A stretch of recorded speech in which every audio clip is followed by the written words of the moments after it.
Paper was like gold in medieval times.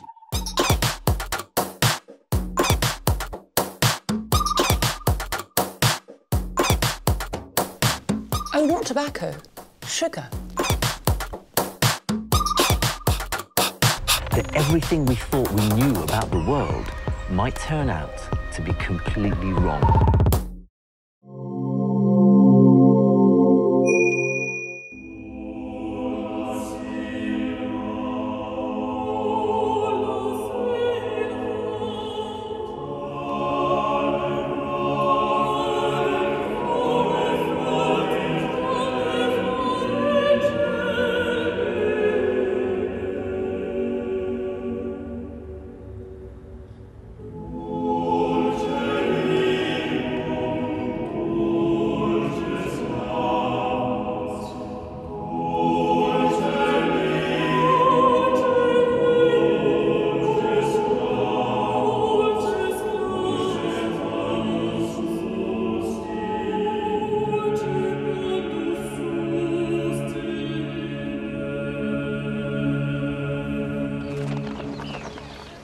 Here we are in the great square that is the forecourt of Notre Dame.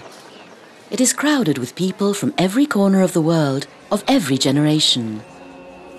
Every language on earth can be heard here, and every year millions of visitors and pilgrims hasten to this place.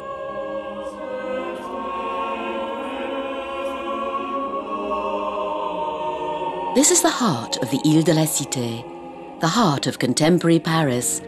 From time immemorial, the great crossroads of the thoroughfares of France.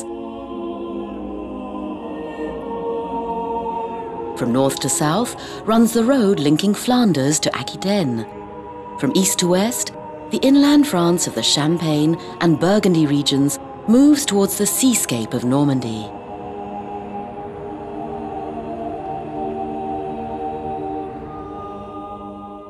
And here, before us, is a vivid statement of faith. Notre Dame. She stands as a beacon in the center of the city, past and present. Her fame is not exaggerated. This is one of the masterpieces of Gothic architecture. But this cathedral is more than an historical monument. It is, above all, the house of the Lord and the dwelling place of man. Like millions of pilgrims and the faithful from throughout the world, let us pass through her doors.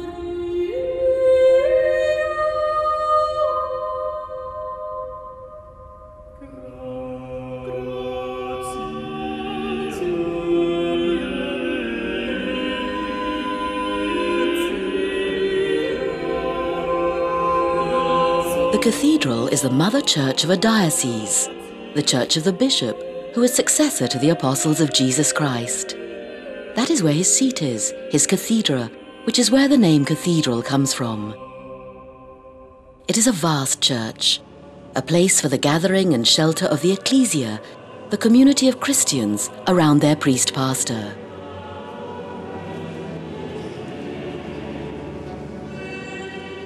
The current archbishop is André Cardinal 23. The first bishop of Paris was Saint-Denis, and Cardinal 23 is the 140th.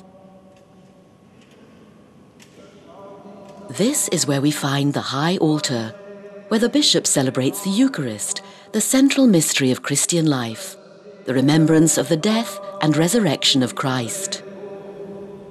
It's also a meeting place for the faithful to assemble.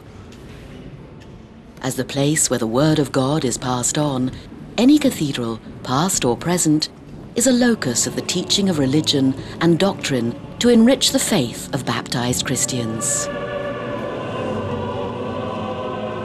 Now, as in the past, the west front, in the center of which is the statue of the Virgin presenting her Son to the city, stands to proclaim the fundamental message, the mystery of the Incarnation, the mystery of God who made man to save mankind.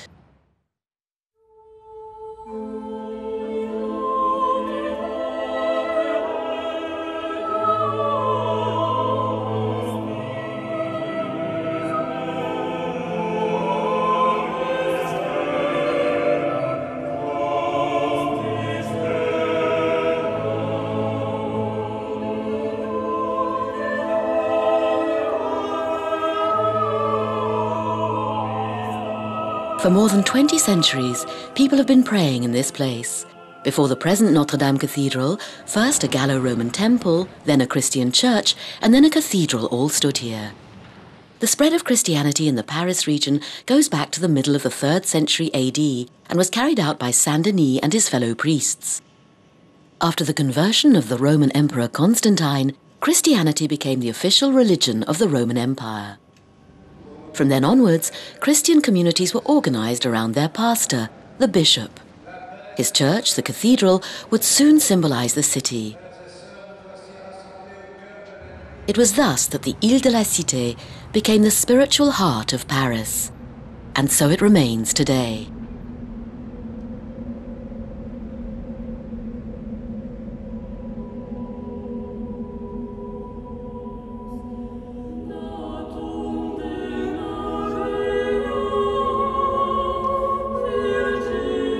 On the surface of the forecourt square, we can see the paving stones that show where the first cathedral was situated at the end of the 4th century AD. This was a basilica of St. Stephen, a building of exceptionally large dimensions that made it one of the biggest churches in Christendom at the time.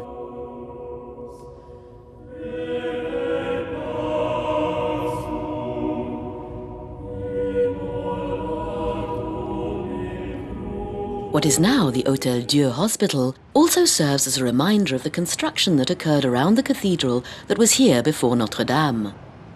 There was a centre to take in and help the sick, the outcast and the poor in a spirit of charity towards one's neighbour. Here, illustrated in the stonework of Notre Dame, scenes of student life recall these early years when schools were set up near the Basilica of St. Stephen, which later became some of the primary intellectual centres of Western civilization. In 1160, one of the products of this education, Maurice de Sully, was elected bishop. The king considered him the most enthusiastic governor of souls. Promptly after being elected, Maurice de Sully decided to build a new cathedral based on recent architectural innovations that had already been put to use in other churches, such as the Abbey of Saint-Denis or the cathedrals of Noyon, Senlis, Laon and Sens. These new techniques allowed much more light into the building. Light would thus fill the space, and this brightness within would be the symbolic reflection of the everlasting light, of which God himself is the source.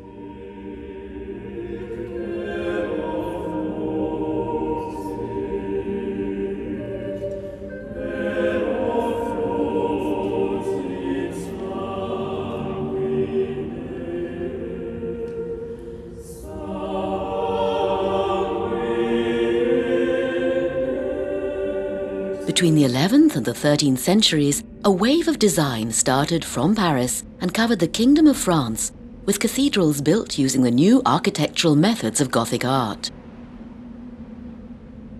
This Gothic fervour went on to influence the rest of Europe, including England, Germany, Bohemia, Spain, Poland and Sweden. The Gothic style of architecture offers a solution to the problem of weight bearing down on the barrel vault. The solution consists first of the use of rib vaults, then of flying buttresses. The ribs are sustaining arches that support the weight of the vault and distribute it to the columns that uphold it. Among 4 columns, 2 barrel arches cross at a diagonal and thus open up the space. At Notre Dame, the rib vaults are reinforced by an additional barrel, with a rib in the middle that divides the vault into 6 sections. This is called a sexpartite vault and is characteristic of Notre Dame.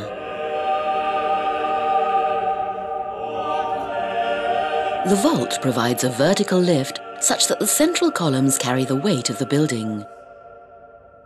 The weight is also pushed on an outward slant and would distort the building horizontally, but that sideways pressure is then absorbed by the galleries and the flying buttresses, so that the whole edifice comes into balance. The flying buttress is a stone arch that leans against an outside abutment to support the upper portion of a wall. There is thus no longer a need for massive walls. Instead, large stained glass windows can take their place.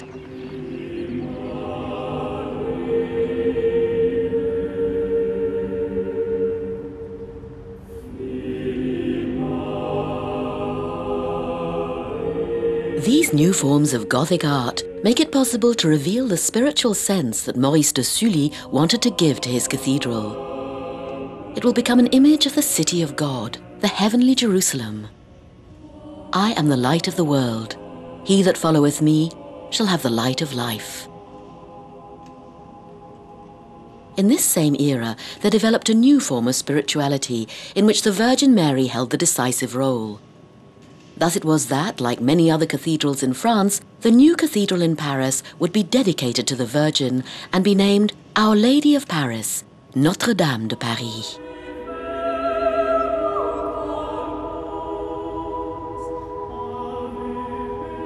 Beyond this impression of balance, a mixture of strength and grace, the west front facade proclaims in stone, through an interplay of simple geometric lines, vertical and horizontal, square and circular, the central message of Christianity. The Word was made flesh and dwelt among us.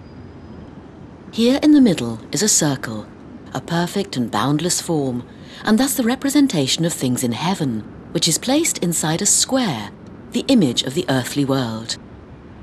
This geometric symbolism strongly proclaims the message of the Incarnation.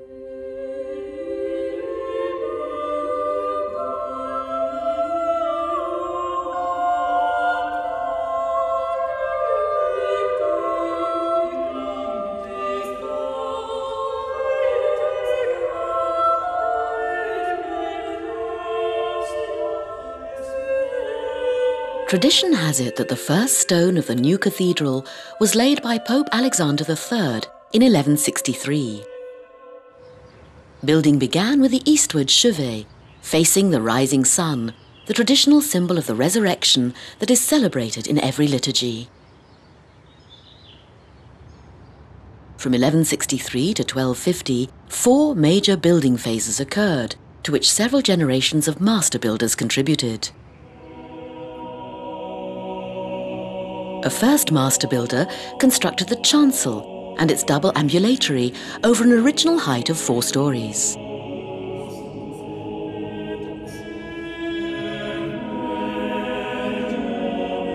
Then the first 3 bays of the nave were built, as well as the side aisles and the galleries above them.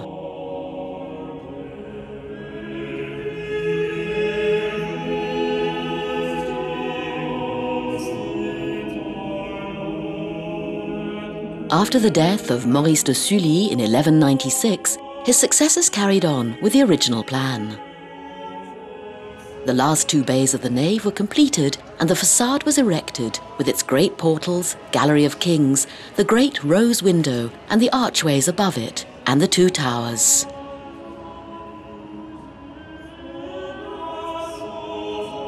The master builders of the end of the 13th and early 14th centuries completed the look of the cathedral as it now is, in particular by the installation of 2 large rose windows at each end of the transept.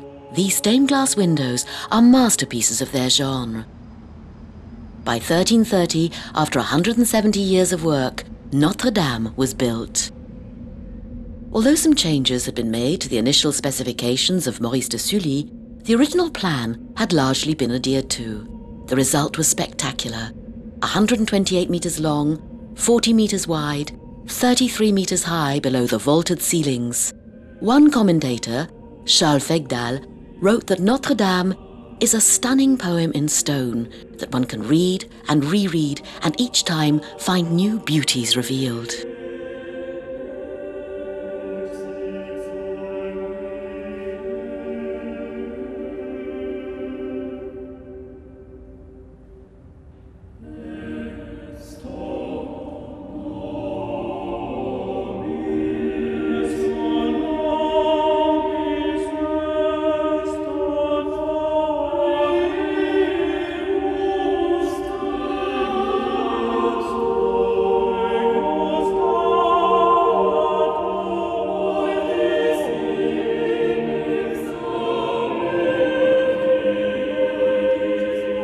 So in this golden age of Christianity, in the middle of the 13th century in the West, a traveller emerging from the narrow streets onto the forecourt would find, just like today, the impressive spectacle of the great portals of the facade of Notre Dame. The south portal, known as the Portal of St. Anne, the Portal of the Last Judgment in the centre, and the Portal of the Virgin, the north portal. Each of the portals contains 2 wooden door panels decorated with marvellously crafted ironwork, some of which dates to the 13th century. The 2 doors are divided by a sculpted pier, known in French Gothic architecture as a trumeau. Above the doors and the trumeau there are 2 horizontal lintels, and atop them a triangle culminating in a cut-off arch, the tympanum.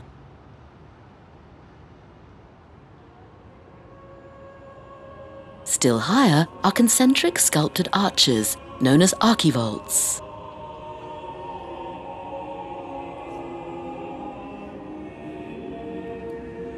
On these portals is recounted the whole life of Mary, from her youth, her marriage to Joseph and the birth of Jesus, right up to the last moments of her earthly life, her entry into glory and her crowning in heaven.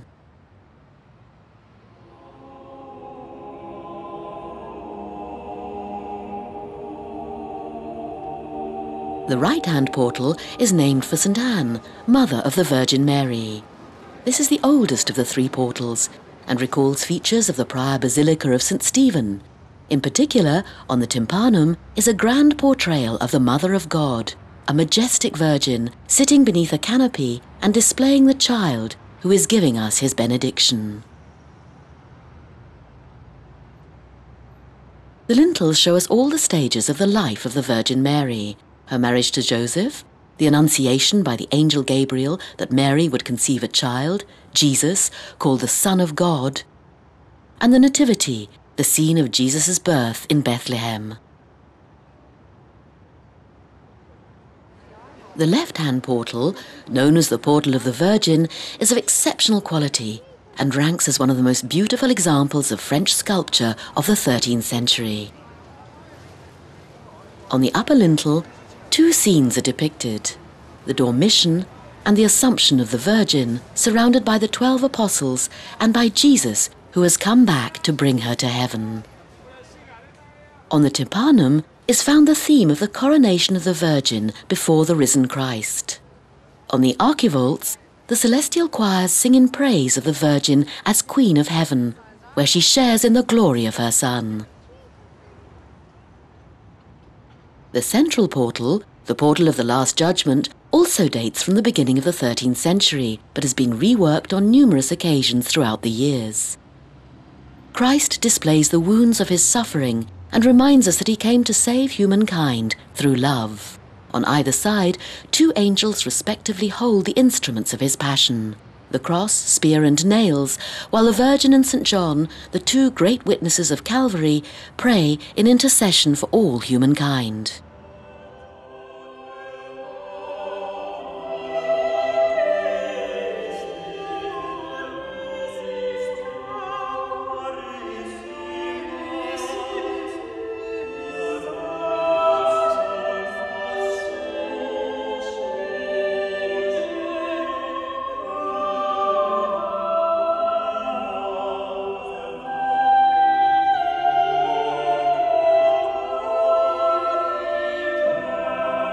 The Gallery of Kings does not portray the kings of France, as was once thought, but the kings of Judah and ancient Israel, the human ancestors of Mary and Jesus. These 28 statues were so loathed at the time of the French Revolution that they were smashed as tokens of royal tyranny.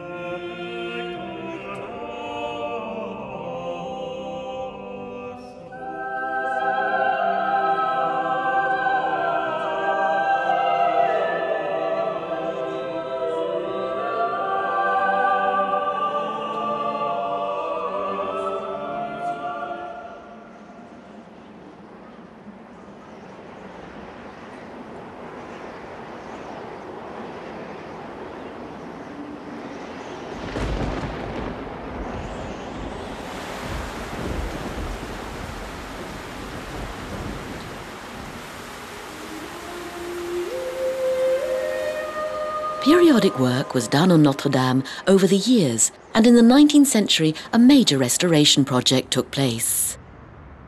The cathedral was in a dreadful state of disrepair when Eugène Viollet-le-Duc undertook to restore it. Since the 18th century, the Middle Ages had been scorned, and the destructive actions of the French Revolution had worsened the deterioration of Notre Dame. However, the Romantic movement, and especially Victor Hugo's novel The Hunchback of Notre Dame, which the famous French author published in 1831, drew the attention of the public to the sad fate of the august cathedral.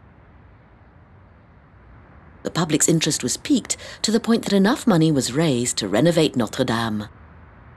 Viollet-le-Duc has often been criticized for his restoration of Notre Dame, but the truth is that he saved this shrine. The most visible addition by Viollet-le-Duc was the spire, which rises to 93 meters at the cross of the transept. It replaced an earlier spire built in the 13th century, which had slowly been bent by the wind over the centuries.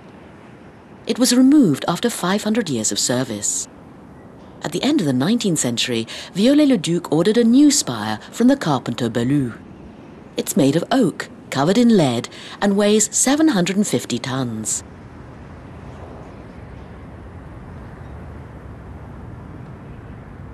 The spire is watched over by statues of the 12 apostles in hammered copper.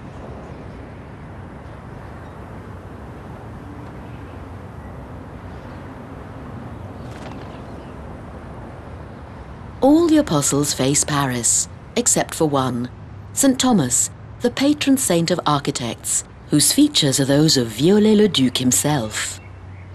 He faces the spire as if to contemplate his handiwork.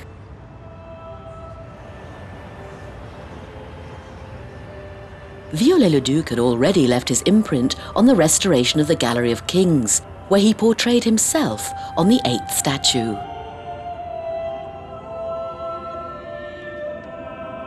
At the top of the spire, the rooster, situated there to provide spiritual protection, holds 3 relics: a small piece of the crown of thorns, a relic from Saint-Denis, and another from Saint Geneviève, the patron saint of Paris.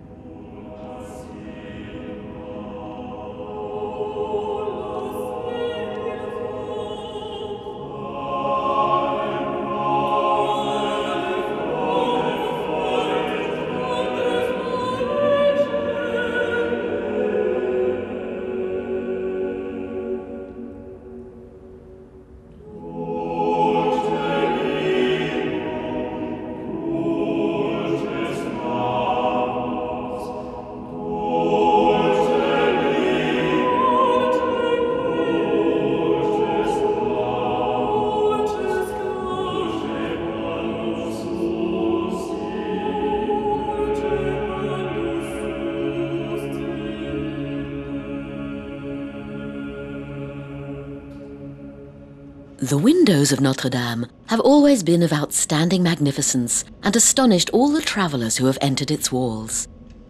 The Gothic period made the architecture of cathedrals an architecture of light. As with the church portals, the stained glass windows display scenes from the Old and New Testaments, the lives of the faithful and the surrounding city. From a technical standpoint, a mixture consisting of 2/3 of ashes of beech wood and fern and 1/3 of sand is brought to a molten state.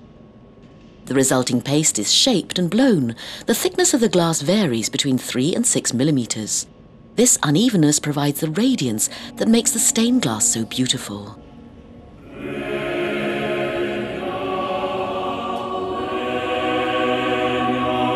The 3 great rose windows are some of Notre Dame's masterpieces. The oldest is the west rose window above the organ. It dates from 1220 and is the rose window of the ages of man. Around a Virgin and Child, medallions show virtues, sins, the seasons, the work of months and days.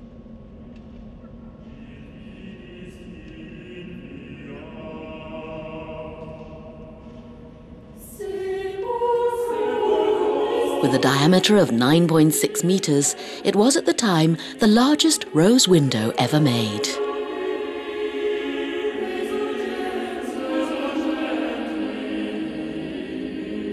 The two rose windows in the transept date from the reign of St. Louis, King of France, and were made between 1250 and 1270. Most of the glass of the north rose window has been preserved intact. Once again, the Virgin holding the child is at the centre. Around her are assembled judges, kings, high priests and prophets. In all, 80 figures from the Old Testament bear witness to the history of Israel whilst awaiting the coming of the Messiah. This sense of expectation is conveyed by the dominant use of cool colours.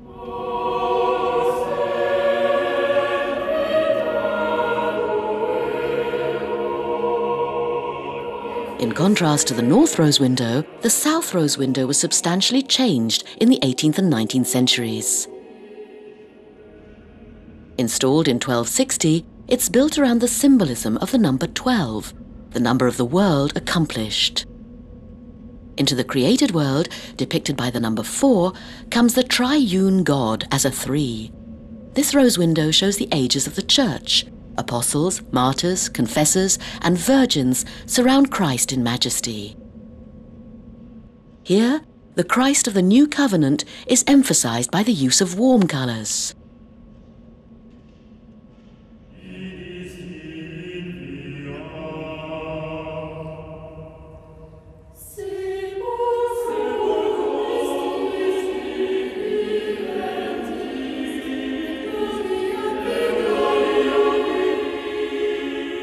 Each rose window has a diameter of 13 meters, and adding in the size of the straight windows of the bay below, they measure 18 meters, which make them among the largest of their kind in the world.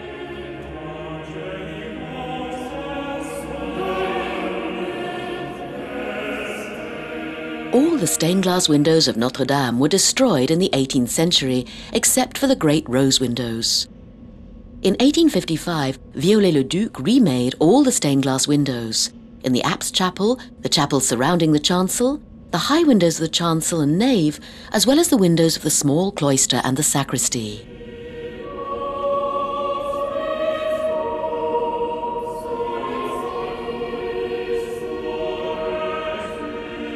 For the 800th anniversary of the cathedral in 1964, new windows by the master glassworker Jacques Le Chevalier were made and installed in the high windows of the nave. These windows display no figures and use colours close to those of the transept rose windows.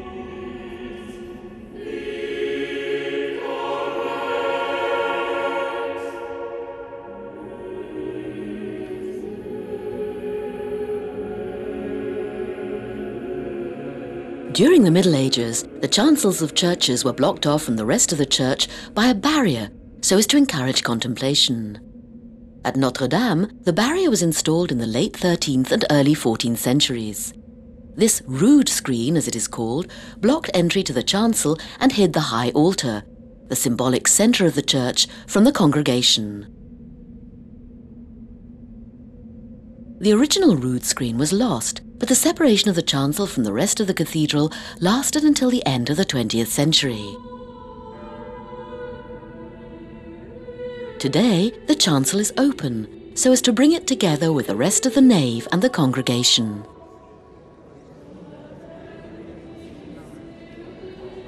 Only a small portion of the 13th century barrier remains around the chancel. The screen is decorated with a series of stone sculptures that, together with the original rood screen, was highly educational. On the north side, there are admirable scenes of the life of Jesus from the Visitation until his agony on the Mount of Olives. On the south side, 9 scenes display the appearances of the risen Christ from Easter morning until the Ascension. These portrayals had an educational purpose. The colours of these sculptures may surprise us, but they were quite usual in the Middle Ages, when portions of the inside and outside walls of the churches were painted.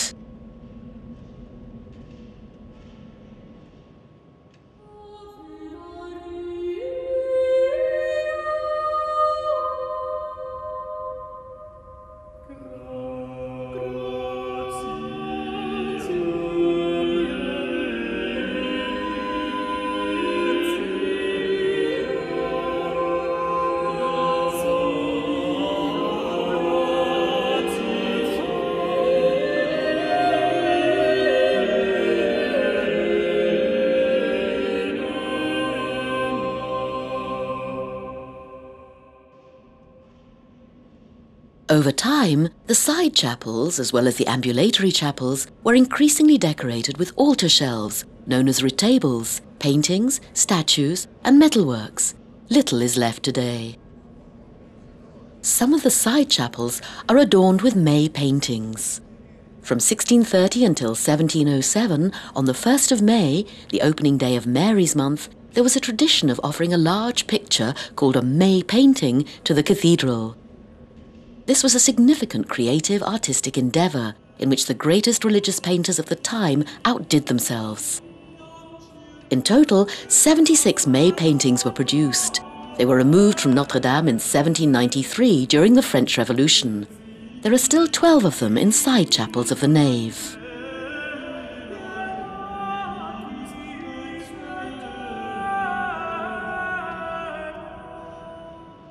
On February the 10th, 1638, King Louis XIII dedicated the Kingdom of France to the Virgin Mary in thanksgiving. This is what has come to be called the vow of Louis XIII.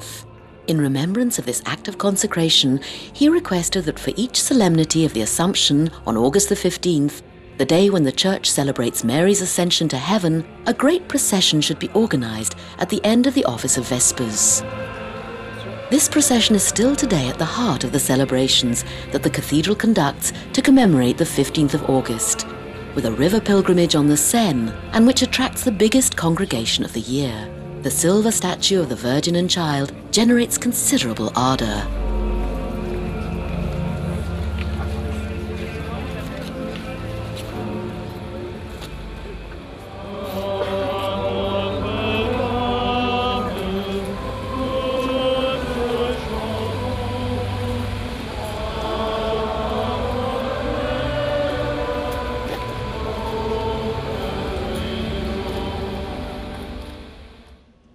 King Louis XIII also decided to rearrange the chancel sanctuary.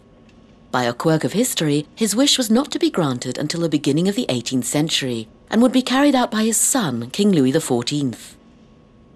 Two of the architects who had worked on the Château de Versailles installed a Baroque decor, most of which is still visible today.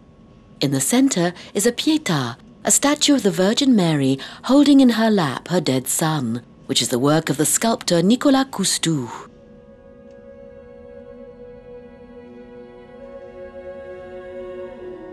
Framing the Pietà on the right is a statue of Louis XIII presenting his crown and sceptre to the Virgin Mary, and on the left, a magnificent portrayal of Louis XIV at prayer.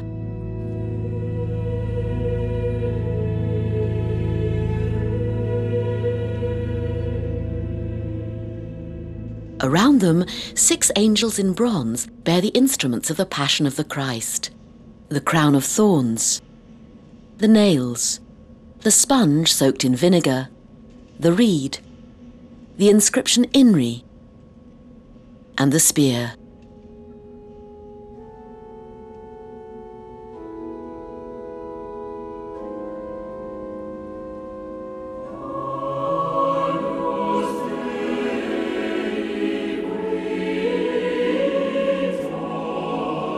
We should not fail to notice Mary's quite distinctive expression. She's the very face of sorrow, but her eyes are lifted to heaven in hope. Behind her, a gilt cross of glory, the work of Marc Couturier in 1993, gives all its meaning to the group of sculptures, for it signifies the victory of the risen Christ.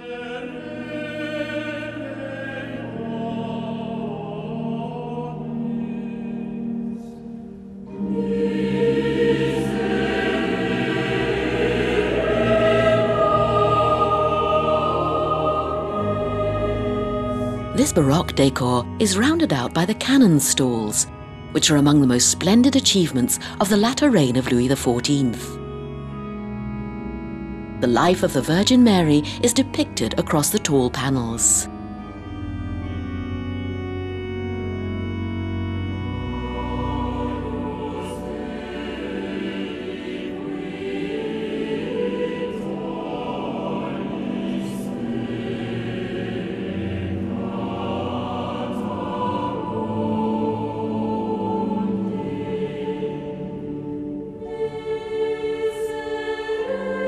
Recent liturgical changes have caused further changes in the layout of the chancel.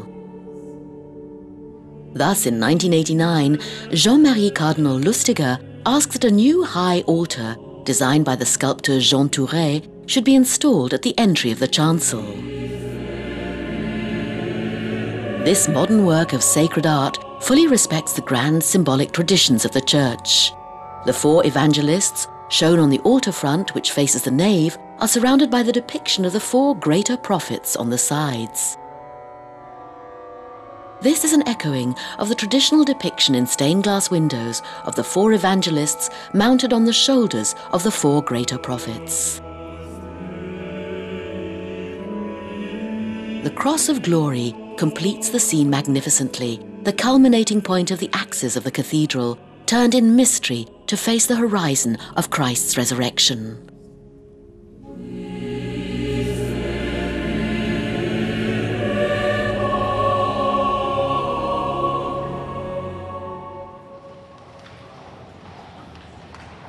The choir is where celebrations of the liturgy and the great hours of the cathedral take place. The current Archbishop, Cardinal 23, following in the tradition of Saint Marcel and all his other predecessors, continues to baptize adults on Easter Eve, to conduct confirmations and to consecrate bishops, ordain priests and create deacons.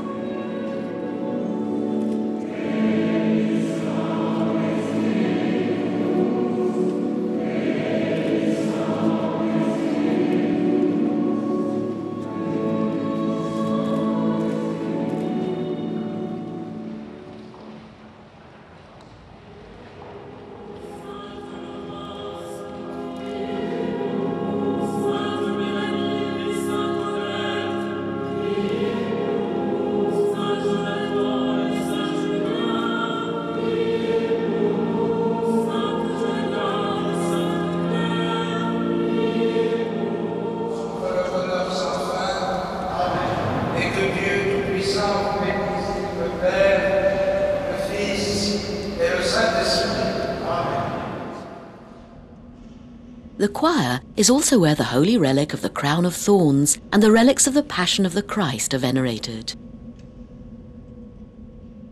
Saint Louis, King of France, purchased the crown of thorns and brought it to the Kingdom of France in 1239. Since the 19th century, these relics have been entrusted to the care of the canons of Notre Dame and held under the guardianship of the Knights of the Order of the Holy Sepulchre of Jerusalem. The crown of thorns is displayed for the veneration of the faithful on the first Friday of each month, all Fridays in Lent, and on Good Friday.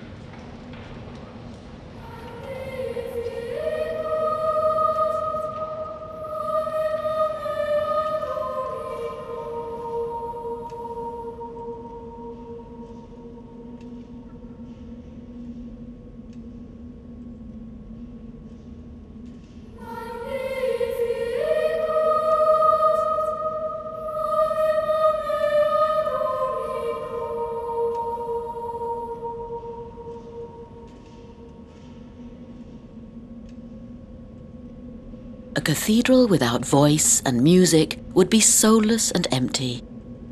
At the end of the 12th century, the new pointed arches rising high in the chancel of the church called for a new form of music as well.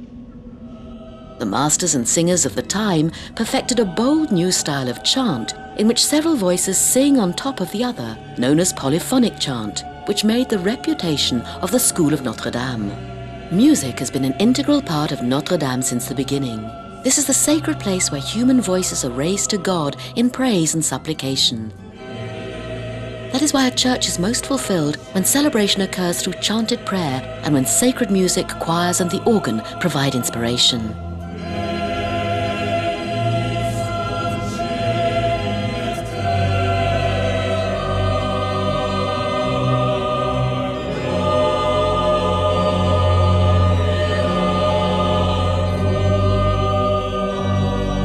During the same period, the cathedral began using its first organ, a modest instrument that blended with the choir. The organ is a major feature of the liturgy and musical life of the cathedral.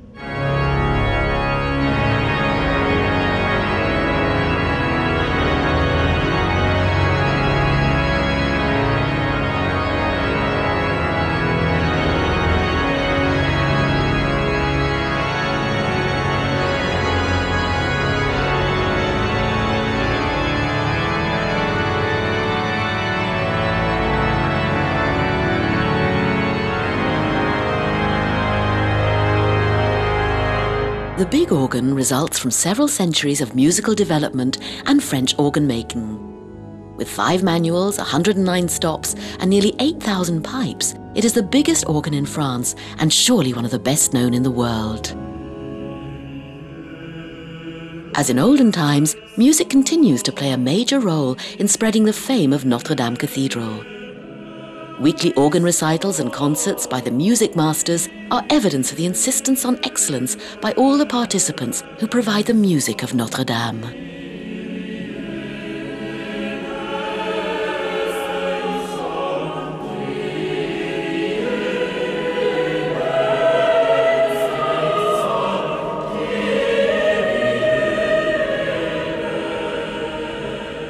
Above the vaults and under the roof lies the great wood-beamed framework of Notre Dame. Made of oak, it is known to insiders as the Forest.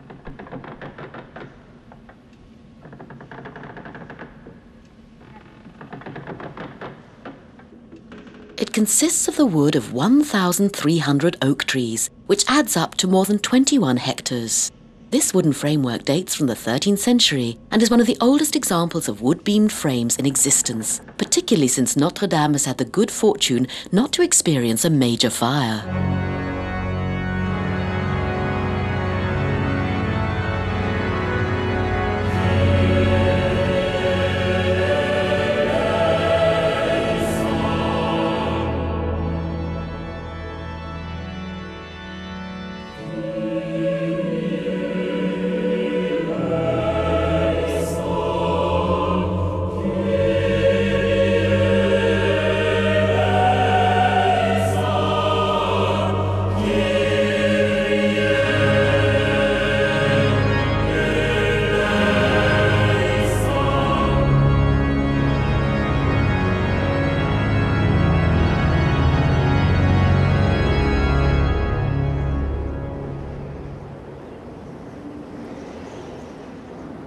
Notre Dame's gargoyles are famous.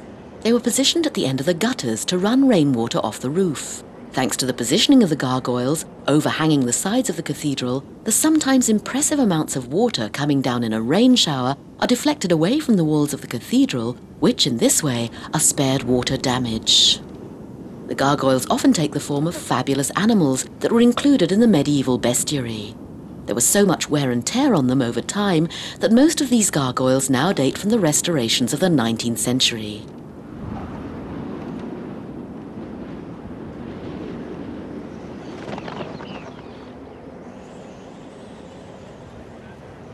The chimeras, on the other hand, are statues of imaginary, grotesque, or devilish subjects whose purpose is purely decorative.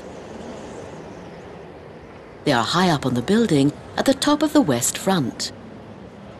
All the sides of the upper railing are a resting place or perch for these fairy tale demons, monsters, and birds. It's the Chimera Gallery.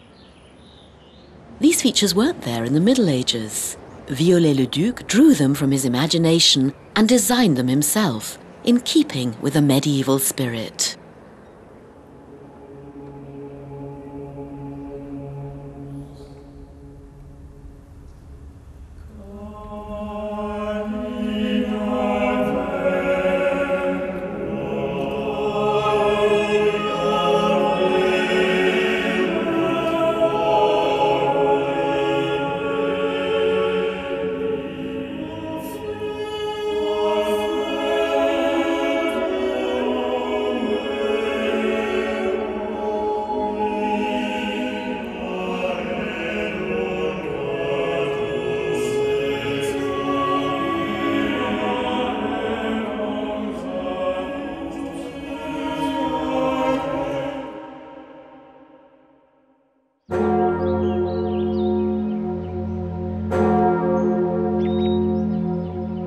On great religious occasions, Notre Dame literally rings. The 2 towers of the cathedral are bell towers. From the 13th century onwards, there were bells in the North Tower, as many as 8. Like all other church bells, they were melted down during the French Revolution in 1792. The bells that are there today were cast in 1856, with bronze from cannons captured at the Battle of Sebastopol.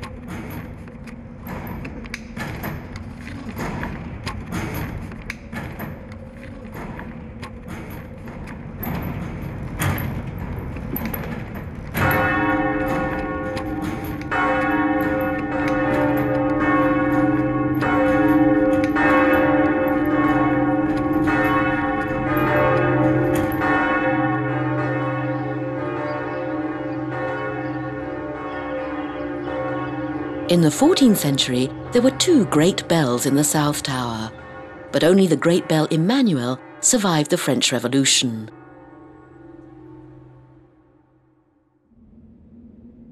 Emmanuel weighs 13 tons and her clapper weighs 500 kilos. In olden times, 8 ringers were needed to ring her in teams of 2 at a time. She chimes in F sharp, and experts view her as one of the best in Europe.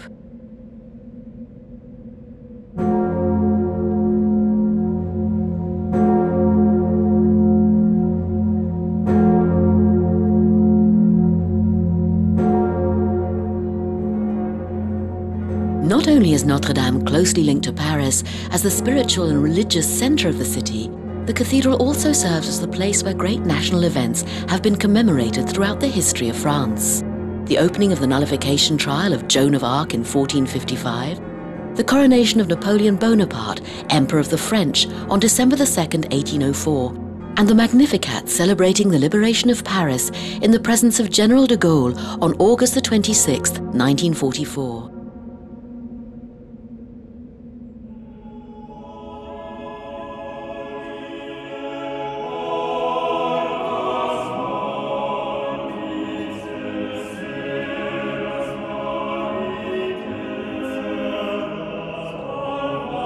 So, this is the Cathedral of Notre Dame de Paris, dedicated entirely to Our Lady of Paris, the Virgin Mary, who is portrayed 40 times in the church.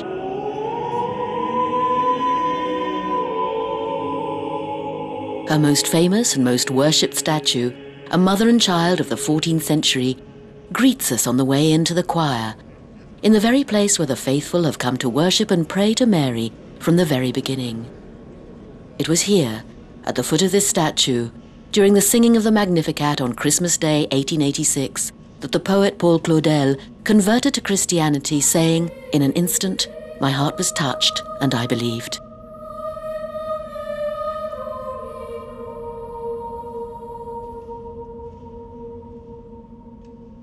It was here that on May 30th, 1980, Pope John Paul II, making his first pastoral journey to France, knelt to say his prayers. It was here that on September 12, 2008, Pope Benedict XVI conducted the office of the Vespers of the Holy Name of Mary. And it is here, every evening, that the clergy and the congregation finish the celebration of the Mass by singing a hymn in honor of the Virgin.